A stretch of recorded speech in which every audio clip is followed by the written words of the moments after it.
He visto, he visto la discusión. Pero mira, os voy a dar una pista. Si visteis el Minolight del otro día,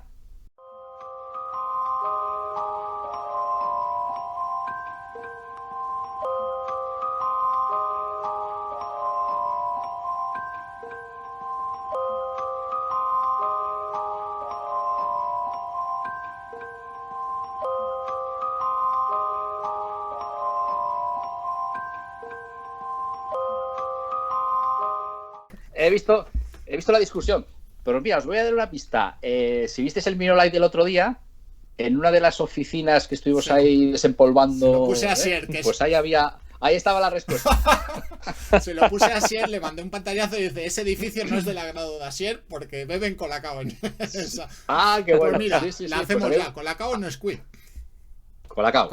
He de reconocer que siempre he sido de Colacao. Pues... Sí, desde pequeñito y sí, Colacao. O sea, y el Nesquik no es que no me disgusta, pero sí, Colacao. Pues así que igual hemos quedado aquí una enemistad ahora con alguien.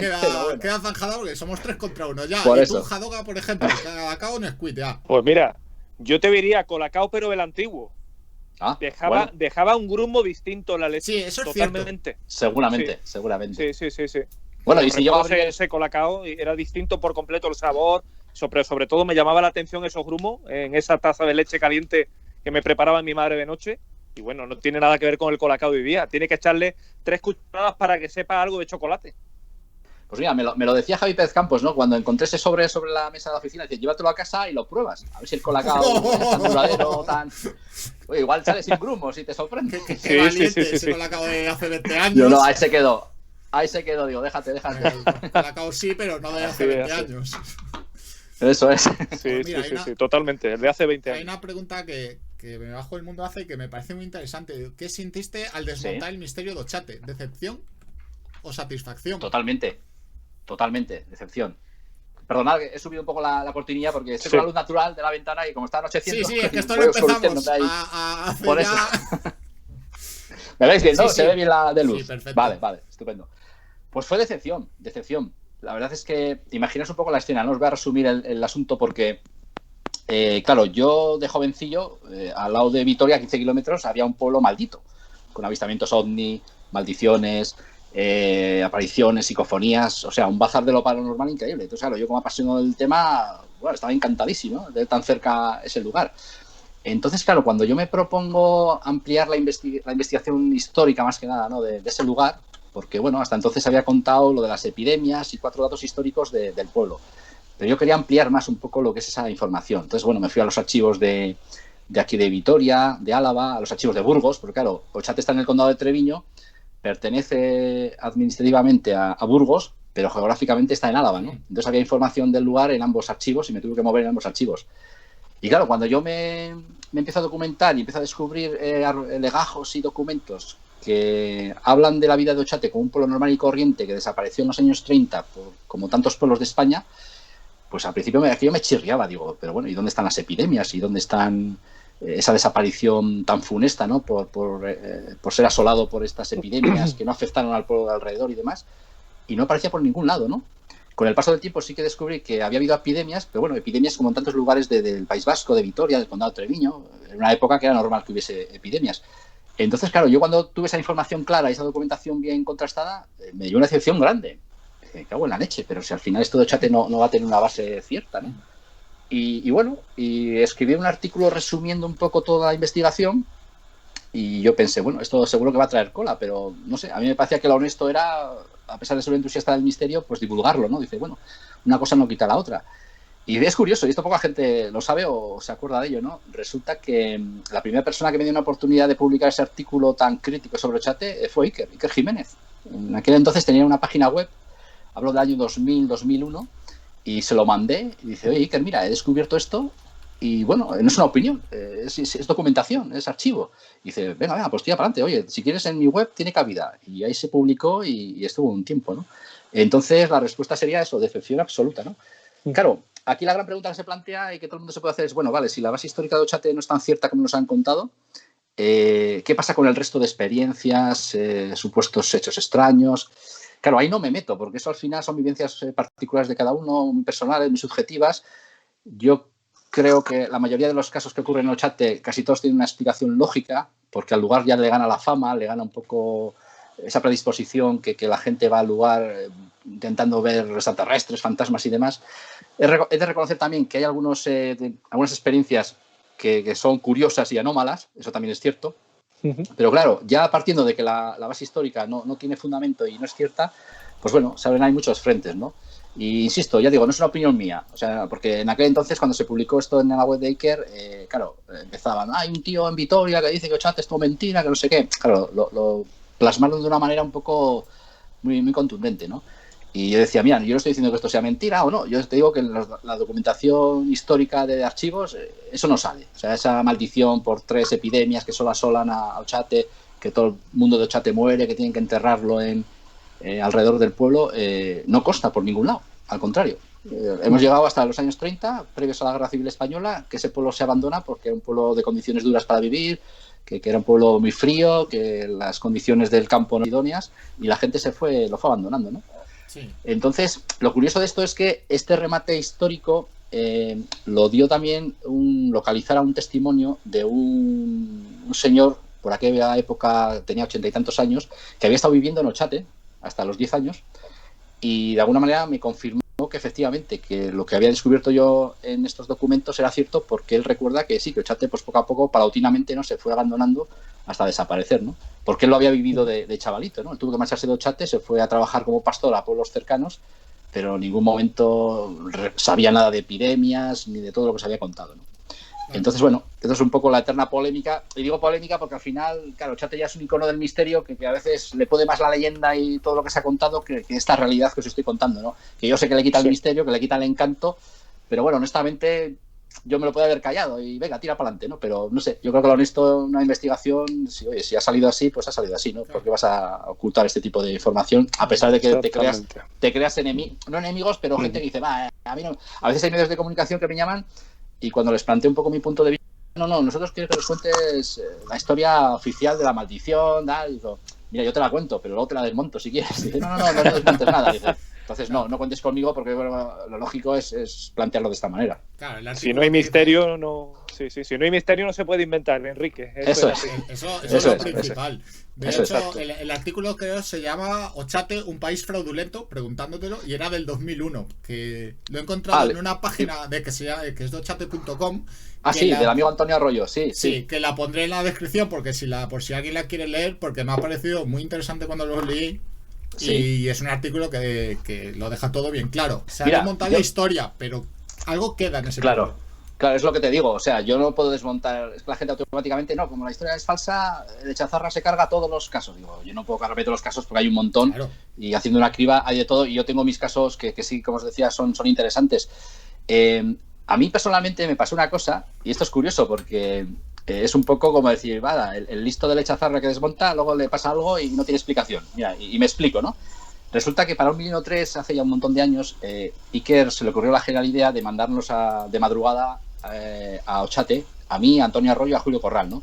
Julio Corral y Antonio Arroyo son los autores del libro Ochate, Realidad y Leyenda del pueblo maldito, ¿no? De la colección Aguilar. Uh-huh. Entonces, la idea era hacer una conexión, yo estando en la necrópolis de Ochate, Antonio en la torre y Julio en la ermita. Bueno, pues Iker conecta conmigo, me pregunta una serie de cosas, yo estaba allí solo en la necrópolis contando tal, luego conecta con Julio y luego con Antonio, y cuando he sacado el programa y Julio y Antonio se reúnen conmigo en la necrópolis, me dicen, oye Enrique, hemos visto alrededor tuyo una luz que estaba como cerca tuyo, ¿qué ha venido? ¿Ha venido algún coche? ¿Ha venido la Guardia Civil? ¿Ha venido alguien? Digo, no, yo estaba aquí solo, completamente. Digo, igual es el reflejo, la perspectiva vuestra de los coches de la carretera. Dice, no, que no son los coches de la carretera, que estaban muy cerca tuyo. Digo, pues chico, yo cuando hablo por teléfono no paro, me muevo mucho para todas las direcciones y aquí no he visto nada. Y aparte que estoy en una zona rocosa de difícil acceso con un coche, incluso con un todoterreno. Dice, pues chico, hemos visto una luminaria, una luz al lado tuyo. Yo, no me jodas, pues que aquí no había nada. Que sí, que la hemos visto. Bueno, pues así se quedó la cosa. Y no sé qué puñetas de luz había al lado mío, ¿no? Entonces, al final es curioso que vayas desmontando un poco el tema de Ochate y tengas anécdotas de este tipo, ¿no? Y es curioso porque también una vez en León, en un congreso hace ya unos años que me invitaron a hablar de Ochate, pues eso, expuse toda la historia más detallada de desmontando. El título de la charla era Ochate desmontando su maldición, ¿no? Y era un poco centrarme en el lado histórico de toda esta historia. Y cuando viene el turno de preguntas, claro, hay uno en la sala que levanta la mano y me pregunta, oiga, ¿y eso qué le pasó de la luz que usted no vio? Claro. ¿Cómo se entera? Quedé como yo diciendo, será cabrito. Lo sabe aquí todo el mundo, ¿no? Pero la gente me miró diciendo, ¿pero qué es eso? ¿Qué es eso? Entonces, a ver, no tengo ningún problema en contarlo porque fue tal cual y tampoco sé qué era aquello, ¿no? Pero quedó como muy curioso, ¿no? O sea, estás desmontando Ochate, pero por otro lado te pasa algo raro que no está. Desmontar Ochate. Bueno, pues ha quedado la anécdota. Claro, desmontar Ochate es desmontarlo de las plagas y toda esa historia oculta, que eso sí, o sea, eso es historia, o existe o no existe. Y eso, claro, no existió, no hay documentación, se desmonta y ya está. Luego lo otro es la de cada uno. Todo esto al final surge, ¿no? Por esa fotografía de Muguruza, ¿no? De ese objeto que estábamos hablando allí en la zona de Treviño, exactamente. Creo que todo surge a partir de eso. Claro. A partir de esa toma, en el 82. Ese ovni, el ovni de Treviño, que es como se le conoce, no fue avistado en Ochate, eso hay que aclararlo, fue avistado en Aguillo, que es un pueblo que está cerca de Ochate.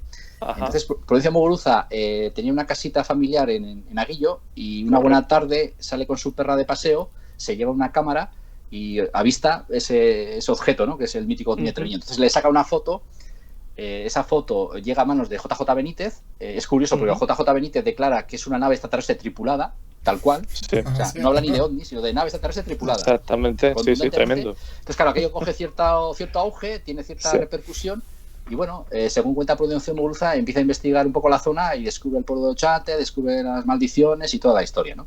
Entonces, el germen, como tú bien dices, Jadoga, es ese, ¿no? El ovni de Treviño, que es un poco lo que crea interés por la zona. El misterio y todo eso, exactamente. Eso es. Luego ya se publica en el 82 en la revista Mundo Desconocido. De Andrea Faber-Kaiser. Eso es, se publica el mítico artículo de Ochate, Luces en la Puerta Secreta, de Prudencio Muguruza, donde ya cuenta el avistamiento y cuenta toda la historia, ¿no?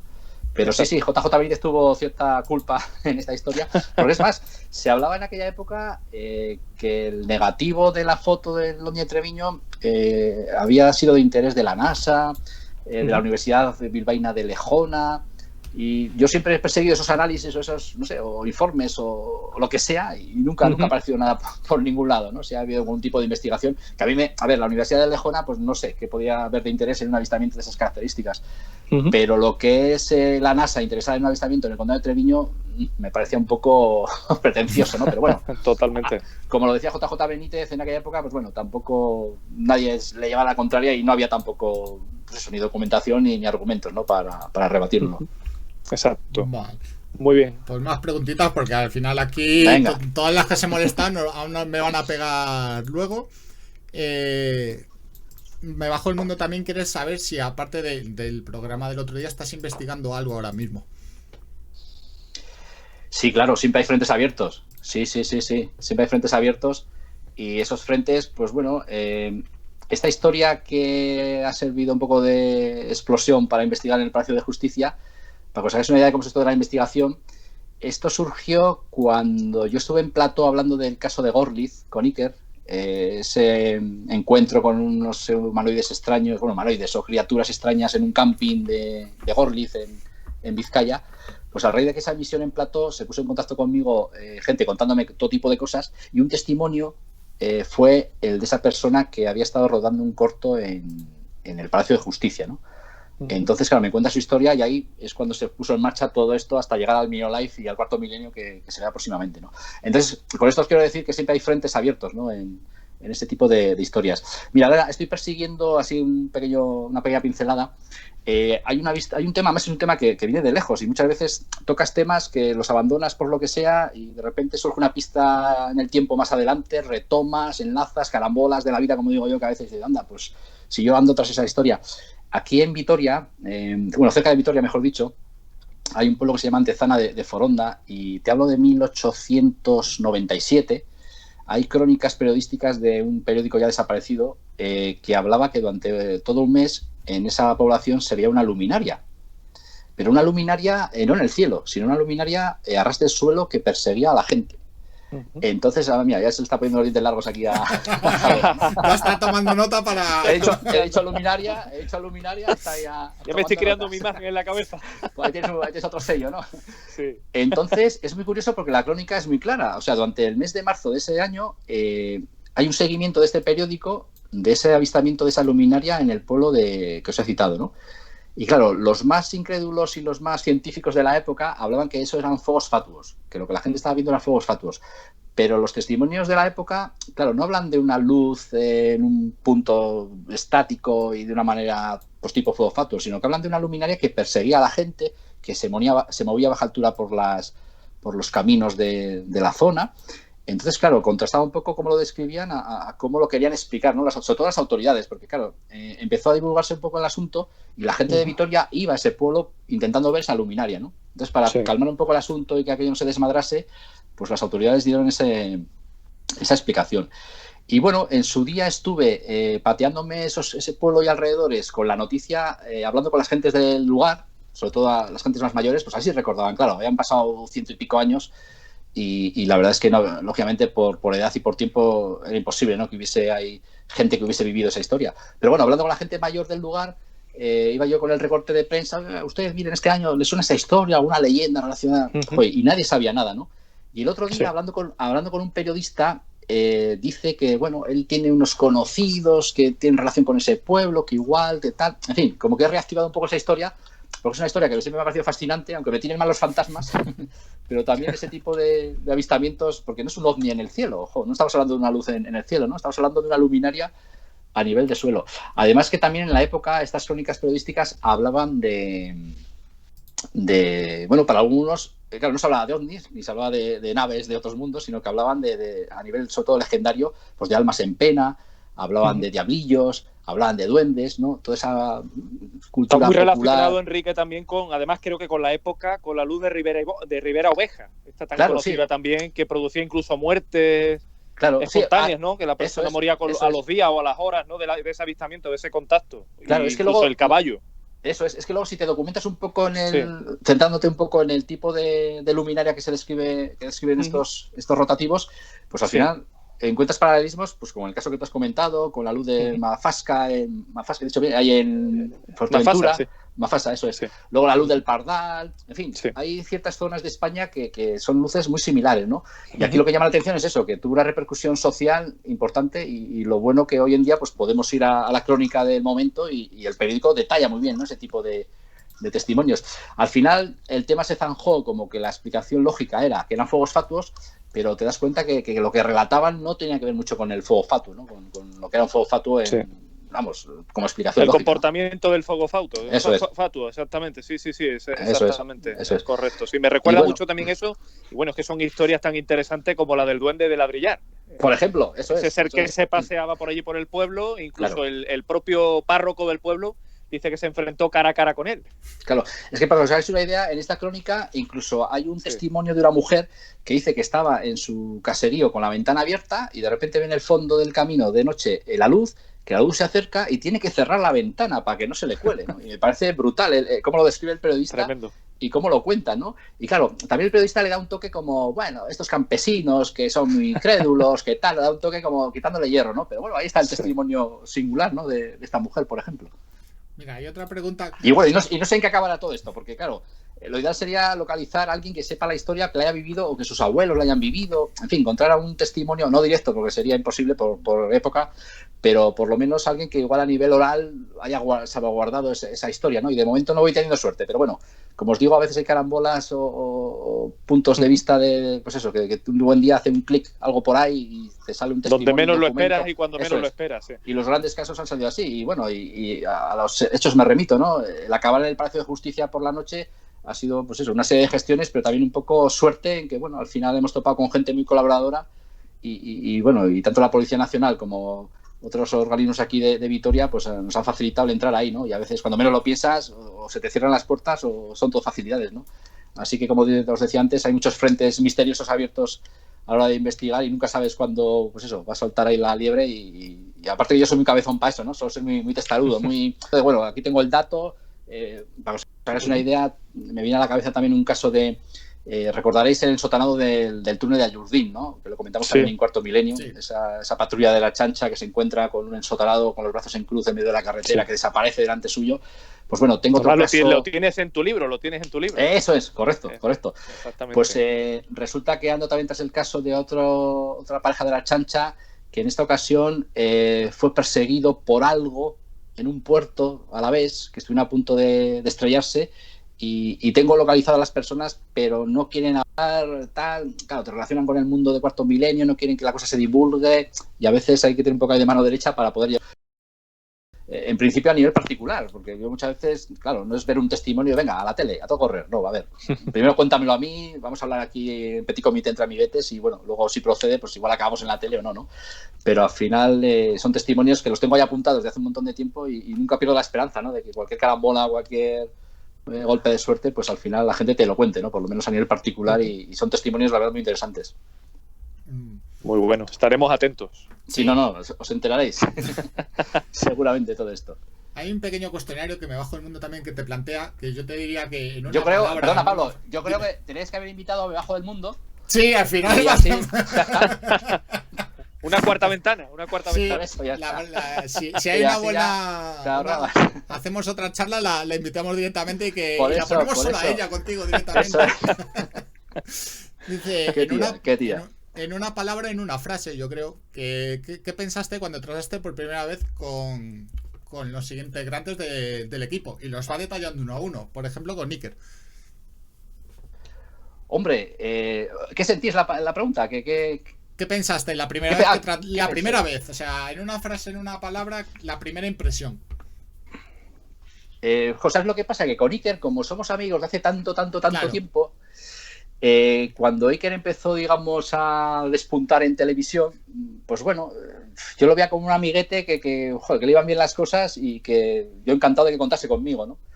Entonces, claro, no es lo mismo igual de ver una figura mediática tipo estrella, conocerla de pronto y empezar a trabajar con ella, que tener ese pasado de amistad y saber que empezó, pues eso, como tú, pateando, persiguiendo a los testigos y los testimonios, luego trabajando en distintas revistas, radios, y llegar hasta donde ha llegado actualmente, ¿no?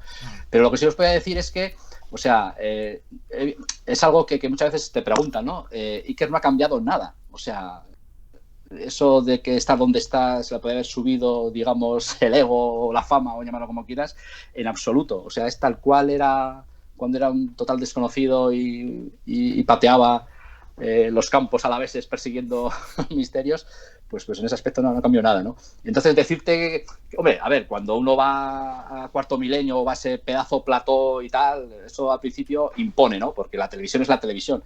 Pero Iker tiene la habilidad de crear un ambiente tan bueno y tan ameno que te olvidas de lo que es todo el entramado televisivo que hay ahí, que es todo un mundo eso, y al final es como una charla entre amiguetes a pesar de todo el tinglao que tiene ahí montado, ¿no? Y eso Iker lo sabe hacer muy bien, y si eres amigo de él, pues vamos, te sientes muy a gusto, y yo creo que con los invitados que lleva y los entrevistados consigues ambiente para que la gente esté relajada y tranquila. Sí. Javi se nota la naturalidad.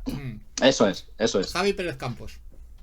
Bueno, vale, me voy a dar esta luz, no sé qué tal me veis ahora, que yo creo que se está haciendo de noche. Sí, mejor. Sí. Ahí, vale. Se está haciendo de noche y ya me estoy quedando sin luz natural. Oye, pues con Javi, le quiero un montón, le tengo mucho aprecio, pero es que la amistad que tengo yo con Javi, claro, surgió de una manera muy especial. Además, lo voy a contar tal cual, y yo con Javi lo he hablado y realmente la historia es curiosa. Claro, yo la primera vez que vi a Javi fue en ese aislamiento que le hicieron en Belchite, recordaréis, ¿no? Que se quedó solo y que oía, veía, no sé qué. Claro, yo cuando le veía digo, este jovencillo, no se entera, este tío se lo cree todo, este tío es muy crédulo, ¿no? Y bueno, se quedó, me pasó un tío majo y tal, y vamos, yo lo he hablado con él más de una vez, ¿no? Y se lo he contado tal cual. Pero casualmente, al poco tiempo, surge un caso aquí muy interesante en Miranda, el llamado caso Miranda, que no sé si lo conoceréis, así muy resumido, a ver cómo lo hago porque es complicado. Resulta que en una casa de Miranda de Ebro hay una serie de fenómenos extraños en una vivienda. Acabamos allí haciendo un reportaje y la testigo principal de los fenómenos empieza a sangrar a través de la piel. Acaba interviniendo acaba interviniendo un equipo forense, acaba interviniendo científicos, médicos, psiquiatras. Y bueno, al final, por resumir mucho el tema, lo curioso fue que nosotros fuimos testigos de cómo esta mujer sangraba. Y claro, tú imagínate, estás en un rodaje investigando este tipo de historias y de repente la principal testigo se acercaron de ti y veías cómo brotaba sangre de la piel. no había herida, no había lesión, era una gotica que iba poco a poco, digamos, cundiendo hasta que al final se manchaba de sangre, ¿eh? O sea, no os imaginéis estigmas ahí aparatosos, ni mucho menos. Sí. Pero claro, ver eso, grabar eso y ser testigo de eso, claro, el desconcierto fue absoluto. Pues bueno, en este caso, en esta investigación, el reportero que vino a cubrir el caso fue Javi Pérez Campos. Entonces, aparte de conectar enseguida, claro, este caso nos unió mucho porque, tú imagínate, los dos totalmente anodadados y desorientados y desconcertados por lo que estábamos viviendo, ¿no? Entonces, aquella experiencia, de alguna manera, yo creo que hizo forjar esta amistad tan buena que tenemos, porque fue un bautismo de fuego. O sea, un caso que realmente, en un principio, estamos viviendo algo insólito delante de nuestros ojos.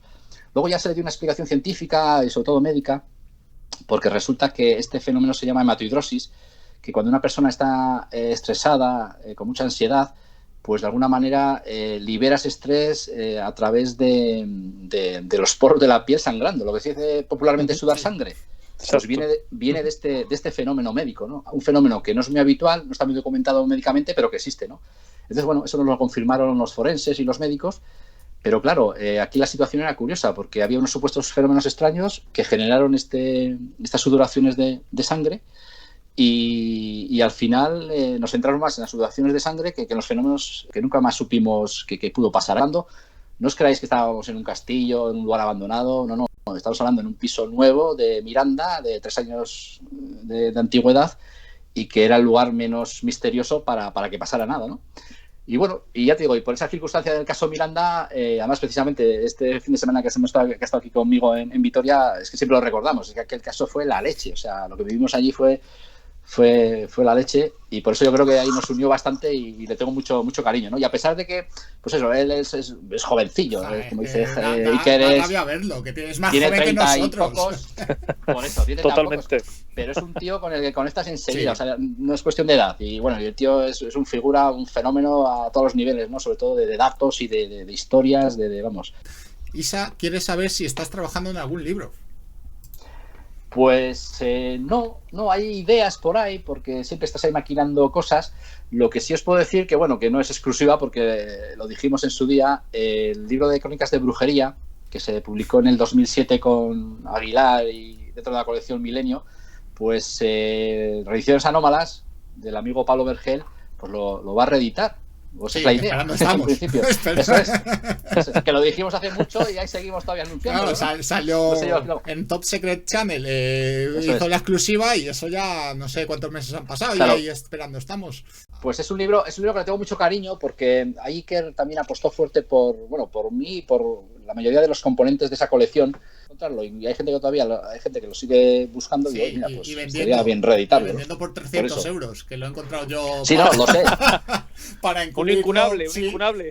Para incluirlo en la página, en la reporteca en todos tus libros, que estuve buscando enlaces en librerías que lo vendieran online y demás. Pero vamos, no lo incluí ningún enlace porque todo eso era una salvajada, 500, 600, sí, 500 euros. Digo, Enrique de eso no ve nada.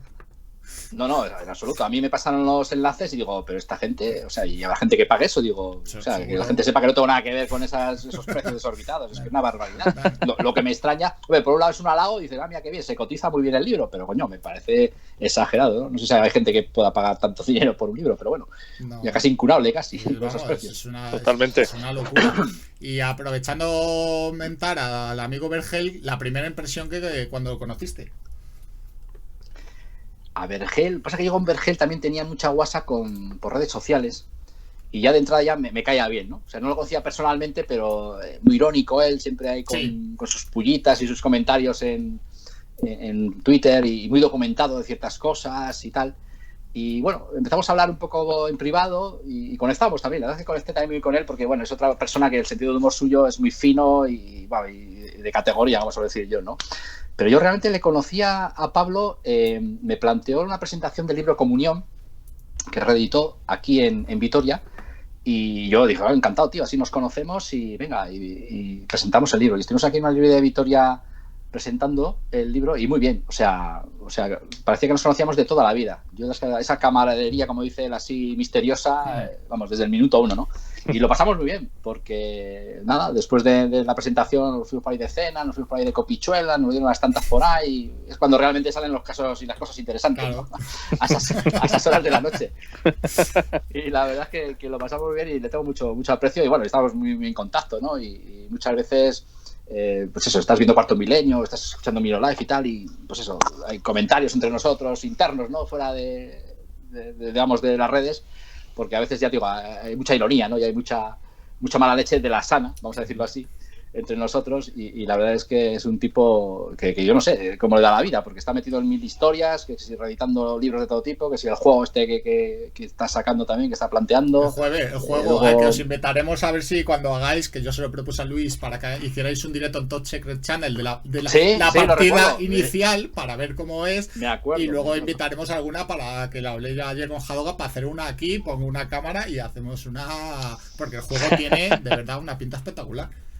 Sí, no, la verdad es que es una idea, vamos, ha dado en el clavo, sobre todo a los que nos apasiona el misterio y hay tanta referencia, tanto guiño y tanto caso mítico, que es lo que me decía, le había sido difícil concentrarlo todo, porque claro, hay tantas cosas míticas que a veces, tanto material, tanta información, pero bueno, había que hacerlo de esa manera más limitada y la verdad es que yo también con ganas de jugar y de verlo. Y yo tengo curiosidad por ver si apareces tú al final, tu foto como el ser misterioso aquel.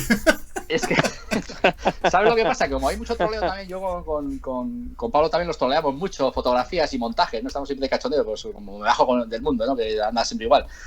Pues sí que salió por ahí una foto donde salía mi careto de muy jovencillo en el juego, y yo no sé si es verdad, si es un troleo, sí, si estaba vacilando. Al principio era un señor misterioso tipo Expediente X con gafas de sol y de repente en otra foto aparece y yo ya me quedé con la duda de ¿va a salir Enrique Chazarra o se va a quedar? Pues no lo sé.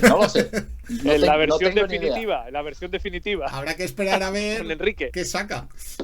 Y luego... No, yo encantado, yo estaría encantadísimo, me haría una ilusión de la leche, o sea, salir en este juego sería la leche. Pues si no la ha impreso porque... ya, decimos a Pablo Vergel que le deje esa imagen que tiene que salir y a ver si hay suerte.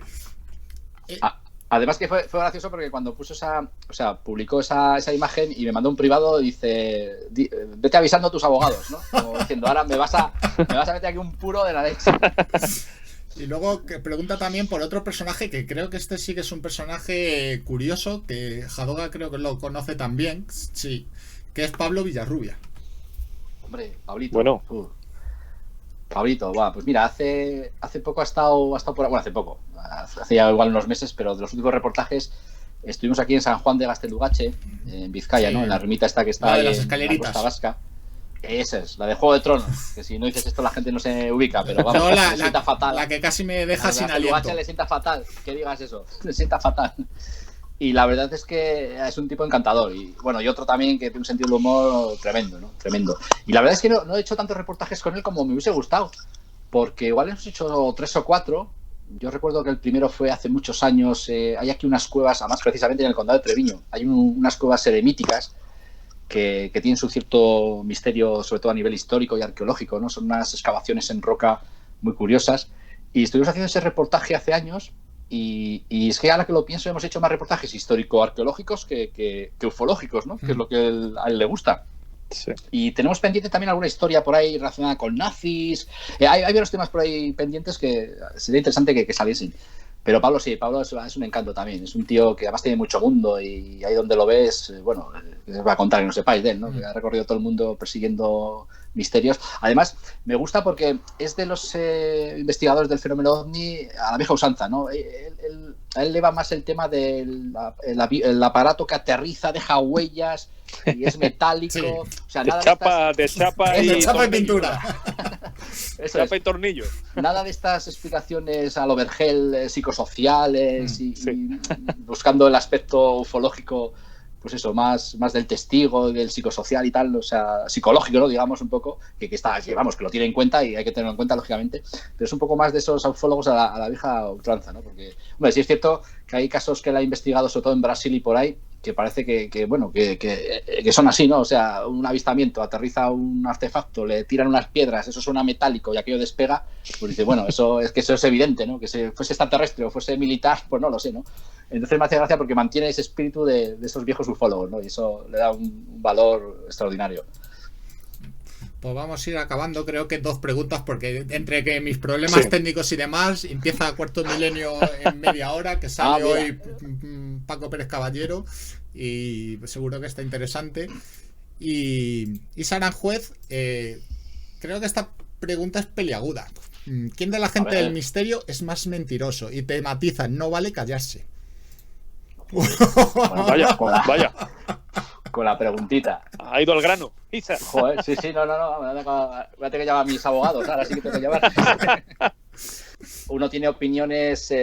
Bueno, o sea, hay personajes curiosos por ahí, ¿no? Y no vamos a dar nombres. A ver, yo tampoco es que sea aquí alguien que lo sepa o sea, de una manera contundente, pero sí que hay. Yo os puedo decir que hay investigadores del misterio en otros ámbitos, no en el ámbito milenario, lógicamente, porque lo que sí os puedo garantizar que todo lo que se ve en Cuarto Milenio, todas las investigaciones Cuarto Milenio, vamos, tiene esa garantía de autenticidad y de gente que se le ocurra mucho, pero sí que hay otros, claro, porque a mí me hace gracia muchas veces que la investigación del misterio en España, claro, no solo el Cuarto Milenio, o sea, hay otros ambientes, hay muchos ambientes investigadores que ya han dado muchos años y que también incluso, bueno, pues podríamos decir de gente que también es igual de buena y de válida, pero que era como antes, ¿no? Que decías, o eres de Milenio 3 o eres de la Rosa de los Vientos. Pues no, o sea, puede ser de los dos. Luego se llevan bien entre ellos, Rosa de los Vientos, Milenio 3. Eso es. Yo escuchaba Milenio 3, escuchaba Rosa de los Vientos y había programas mejores y peores en ambos lados, ¿no? Entonces, al final... El último peldaño que acaba colaborando a veces por ejemplo, Milenio 3, o sea, se llevan bien. Ahora la pregunta es, por eso, para los que somos de fuera y lo vemos desde fuera, ¿hay más mentiras de lo que nos creemos? ¿Mentiras te refieres a...? Más engaños. En investigaciones. Sí, a ver. Sí, hay. A ver, es que lo malo de esto a veces es que hay mucho afán de protagonismo, ¿sabes? Y a veces te plantean casos, bueno, que no llegan ni. Bueno, por mi parte, yo intento filtrarlos porque las historias interesantes que ocurren, sobre todo en mi entorno, ¿no? Aquí en el País Vasco, pues cuando son interesantes y realmente tienen miga misteriosa, pues bueno, intentas que acaben en Cuarto Milenio por eso, ¿no? Porque yo sé que va a interesar al seguidor del misterio y que de alguna manera son genuinos y auténticos. Pero os puedo decir que, claro, eso también corre un peligro, que a veces hay gente que, por afán de protagonismo sobre todo, se inventan historias, o sea, directamente, y muchas veces un par de entrevistas con ellos, un par de charlas o de comentarios, enseguida te das cuenta de lo que pretende ese tipo, ¿no? De llegar a plató de Cuarto Milenio para la fama y para el protagonismo, ¿no? Entonces, a veces hay que tener un poco de cuidado en ese aspecto, ¿no? Pero claro, sí, no, hay gente, bueno, lo curioso, yo creo que demasiados poco se ven, ¿no? El caso de Carlos Largo que investigaba la semana pasada, fue hace 2 semanas, eso, ¿no? Ahí en Murcia. Eso fue fuerte. De las patadas. Eso, o sea, fue tremendo. O sea, y en el último momento es cuando pillan a esta chica pegando patadas a las paredes, retumbando todo. Ahí fue su instinto, o sea, porque asomarse justo en ese momento por la esquinita y a ver, o sea, ahí tuvo un instinto de investigador. Sí, yo creo que Carlos ahí me da la sensación que lo sospechaba igual mucho antes de pillarle, ¿no? Porque yo creo que estando ahí con la gente al final, porque era todo muy, muy raro, ¿no? Que solo se manifestaba cuando estaba la chica sola en ciertos lugares de la casa, no dejarle sola, que ya ves cómo se oyen los ruidos, decían los padres. Luego esos padres ahí como muy empeñados en que se oyeran, no sé, había ahí tiene que haber un trasfondo más peleagudo, ¿no? De lo que aparentaba. Sí, a mí me recordaba mucho a un reportaje que salió hace poco, Milenio 3, que Pedro Amorós y la SEIP iban a investigar y la madre no les dejaba entrar, pero quería que estuvieran fuera, cotilleaba por las persianas a ver si lo oían los ruidos. Me recordaba mucho a eso, viendo el programa, algo me chirriaba también. Esto claro. Que ahora nos vamos, pero no, espera. Claro, pero ahí vamos. Había un interés, exactamente, porque ocurriese. Claro, sí, no, totalmente, como muy forzado todo, ¿no? Claro, sí, pero ahí demasiado forzado, exactamente. Un poco natural, sí. El mérito es de Carlos por justo asomar la cabecita en ese momento en la esquina, en plan, yo no me voy sin cotillear. O sea... Claro, yo lo hablaba el otro día cuando estuve aquí en Ilusionarte en Vitoria, lo hablaba con él, ¿no? Y yo le decía, claro, así que no le pillábamos, no grabábamos ni oíamos los ruidos ni pillábamos a la chica, porque claro, con todo monitorizado, claro, la niña no da, imagínate, que hubiese dado golpes delante de una cámara, entonces Luis Uriarte le hubiese pillado la primera, ¿no? Entonces, claro, cuando desmontaron todo, cuando ya no había cámaras, es cuando se empezó a oír, ¿no? Entonces, claro, es cuando Carlos se percató y le pilló, ¿no? De todas maneras, a mí me pareció muy interesante. Hubo gente que se quedó como defraudada, ¿no? Pues vaya mierda de historia, no sé qué. Y a mí me pareció súper interesante todo el proceso, ¿no? Desde que surge el caso, lo supuestamente extraño, la intervención de Pertierra, de todo ese equipo multidisciplinar y al final esa conclusión, ¿no? Yo creo que fue, ver qué psicología hay detrás de intentar desengaño, los padres lo saben, solo es la niña llamando la atención, o sea, ahí hay mucha chicha detrás todavía. Claro, y si os fijáis, el propio Pertierra, ¿no? Sin desvelar un poco el final de la historia, antes de que se supiese el desenlace, decía, ¿no? Que él en los dibujos que hacía la niña veía tranquilidad, le veía muy tranquila, o sea, que actuaba, para estar viviendo una situación extraña, actuaba de una manera muy tranquila, ¿no? Y un niño de esa edad, pues hombre, tenía que mostrar cierta inquietud o cierto... Claro, porque estás oyendo ruidos extraños de origen desconocido. Una niña, un fantasma no está tan tranquila. Eso es cierto que ese electro tranquilo de por mí golpes y me como un helado mientras digo no. No, totalmente, sí, esa es la idea. No me queda. Y a ver, 2 preguntitas más por aquí. Cristina nos pregunta, para que no le demos tanto protagonismo debajo del mundo, la próxima vez la contratamos y que venga directamente. Es que vamos, pero ¿cuántas preguntas os ha mandado? Pues unas 20, o sea que te da para... Joder. Totalmente. Después te las pasamos, Enrique, para que las respondas y no las mandes a bolígrafo directamente. Por correo electrónico. Sí, no. Por fax, van por fax. Cristina quiere saber si has tenido alguna experiencia extraña con el Gremlin que tienes en tu poder. Ah, hombre, el famoso Gremlin. Sí que es famoso en el confinamiento, porque el aburrimiento es lo que hace, ¿no? Que dice, ese Gremlin vamos a darle juego. No, le tengo mucho cariño. Eso es un regalo que me hicieron hace mucho tiempo y lo tengo por aquí pululando, por ahí estará entre los libros. Y la verdad es que nada. Y se me ha mojado, ¿eh? Porque cuando... y no pasó nada. Cuando hice... No, os cuento la anécdota. Cuando hice la gracia, además no sé cómo fue, en el confinamiento, lo puse al lado del lavabo. Y no sé cómo puse, me está amenazando con saltar al baño o al lavabo, tal, ¿no? Pues cuando estaba haciendo la foto se me cayó y se me mojó de verdad. Si me ves a mí con un secador dándole ahí al pelo del bicho, digo, a ver si ahora va a empezar aquí a botar esto. A reproducirse. Antes de que pase nada, vamos a secar. No pasó nada. Sí. No, pero le tengo mucho cariño, pero porque es un regalo especial y luego porque es que está conseguido. Me lo han intentado comprar, ¿eh? A raíz de la foto que visteis. Decía la gente, joder, es que estamos buscando un Gremlin de ese tipo, pero no es la misma expresión, es como más falsete, joder, es que parece el de la película, y es verdad. Sí. Es uno, vamos, yo no sé que me lo regaló dónde lo compró, pero es que tiene ese toque de la película, lo comparas con el de la película y es muy similar, solo le falta moverse. Sí. Pues Isa Aranjuez, que creo que va a ser la última pregunta ya, y quedan aquí muchas, por si algún día te animas otra vez, porque vamos, aquí, y seguro que si lo decimos me bajo del mundo, aunque en otras 20 para hacer... O sea que no hay problema. ¿Cuándo vuelve Top Secret Channel? Que eso te lo pregunté antes. Hombre, la gran pregunta. Sí, eso lo preguntaban el otro día también en Twitter. Pues no lo sé. La verdad es que el otro día hablando también con Javi aquí en Vitoria, porque a Javi le hemos intentado llevar al Top Secret Channel más de una ocasión, pero ha sido circunstancias, pues eso, que la mujer se puso de parto, que luego ha sido padre, que luego lo de su padre, que tal. O sea, es una serie de circunstancias que por A o por B nunca lo hemos podido tener y le tengo ganas a Javi, porque además con Javi tenemos unas anécdotas muy divertidas, ¿no? No solo del misterio, sino relacionadas con las investigaciones, ¿no? De un poco de esas situaciones cachondas y humorísticas que a veces pasan. Entonces le tenemos ganas, pero es que no lo sé. No os va a decir ni ya ni yo, pero yo creo que sí, algún día haremos algo. O sea, no todas las semanas ni con una periodicidad igual habitual, porque a veces somos un poco vagos en eso. Pero sí de vez en cuando igual alguno por ahí con algún invitado o explicando Ayer nos planteaban que haríamos un especial contando un poco toda la movida del Palacio de Justicia, ¿no? Aquí de Vitoria, por ejemplo. Pues bueno, pues sí, sería también bonito. Pero bueno, como todavía tiene que salir el reportaje, la investigación y luego la charla que va a haber en plató del tema, pues bueno, lo dejaremos igual para más adelante. Pero bueno, no lo descarto que cualquier día, venga, oye, la semana que viene Zasca, toma ahí Top Secret Channel. Pues sí, porque es divertido. Muy bien. Es muy un programa. A nosotros nos ayudó, igual que como todos hacíais todos, pero Top Secret Channel como que era algo diferente. Ya.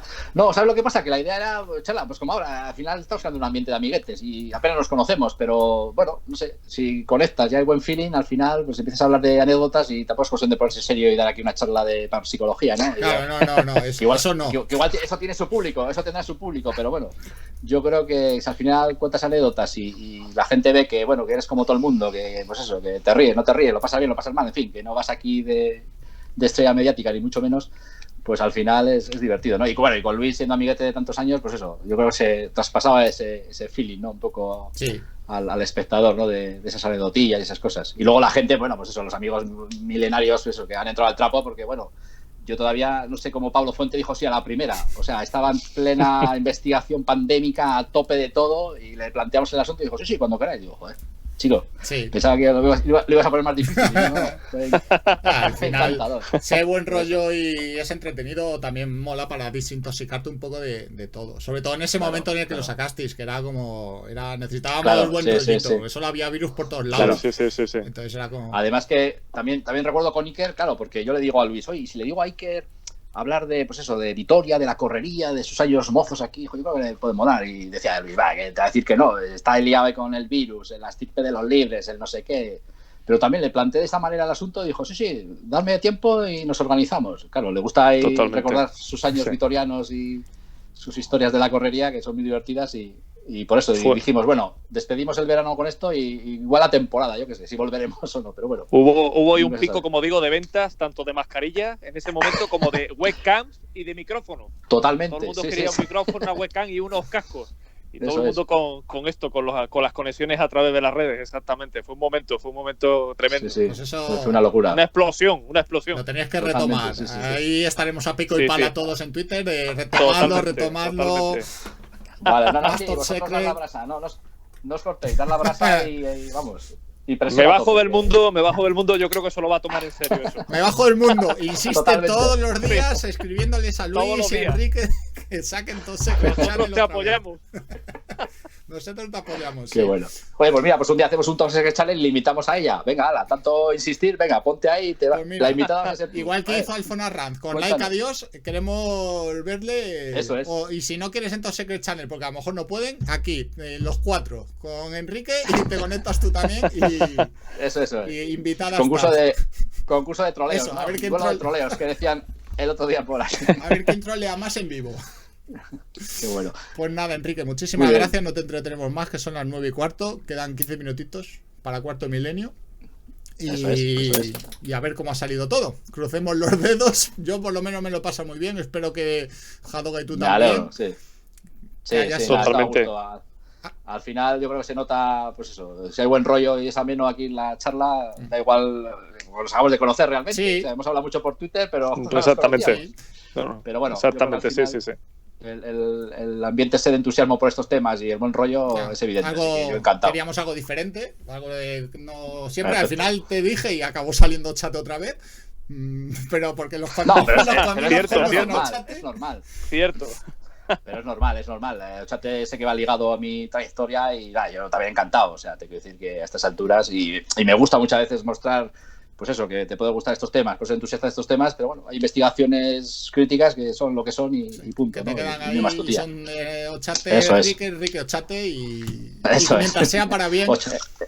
El ochatólogo ya de la zona. Pues nada, pues muchísimas gracias por todo y... Nada, vosotros chicos, espero que os vaya bien esta nueva andadura y que no se te complique ahí el OBS. Si no, tendremos que recurrir a otros profesionales a ver qué sale de aquí. Ya sabéis, tenéis que invitar al gran tecnólogo y con la excusa de que le invitáis. Sí, desde aquí le invitamos ya pero con tiempo le decimos a las 7. Llamamiento. Pero que se conecte un poquito antes por si acaso tenemos algún problema. Pues no falla. Así es. Pues muchísimas gracias, chicos. Enrique. Nada, gracias, Enrique. Gracias. Venga, un abrazo a vosotros.